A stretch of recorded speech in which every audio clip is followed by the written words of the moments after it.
বিসমিল্লাহির রহমানির রহিম। আসসালামু আলাইকুম। তো আমার প্রাণপ্রিয় সাবস্ক্রাইবার এবং ভিউয়ার, আপনারা সকলেই কেমন আছেন?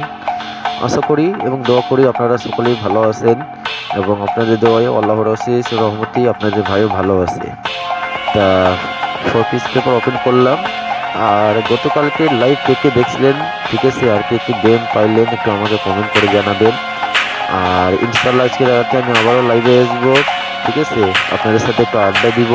তো অবশ্যই আপনারা সকলেই সৌদি টাইম রাত 9টা থেকে 9:30 পর্যন্ত একটু ওয়েট করবেন, ঠিক আছে। তো অবশ্যই লাইভটি শুরু থেকে শেষ পর্যন্ত দেখেন। আবারও আসবো আজকে রাতে, যতক্ষণ পর্যন্ত আপনারা সকলে ভালো থাকেন, সুস্থ থাকেন। আল্লাহ হাফিজ।